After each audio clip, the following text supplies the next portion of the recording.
Creating a digital planner allows you to organize your tasks, events, and goals in a digital format for easy access and management.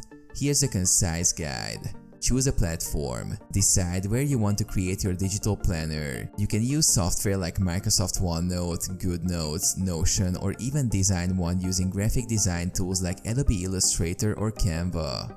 Layout and design. Plan the structure and design of your digital planner. Determine the number of pages, sections, and any specialized pages. Templates and tools. Many digital planning apps and software offer pre-designed templates. If you're designing your own, consider using templates for consistency. Create pages. Build your planner pages, starting with the cover, table of contents, and sections for each month or week. Customize layouts, colors, fonts, and styles to your liking. Add functionalities. Incorporate interactive elements like hyperlinks, checkboxes, and form fields to make your planner interactive. For example, you can link a date on the monthly page to the corresponding daily page.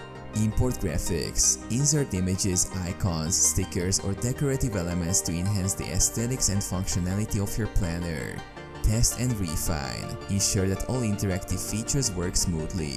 Test your planner's usability on your chosen device. Export or share. Depending on your platform, you may need to export your planner as a PDF, image files, or share it directly within the app or software. Use and share. Start using your digital planner to organize your life and stay on top of tasks and goals. You can also share your planner with others. Backup and sync. Regularly backup your digital planner to prevent data loss and consider using cloud storage or synchronization to access it across multiple devices.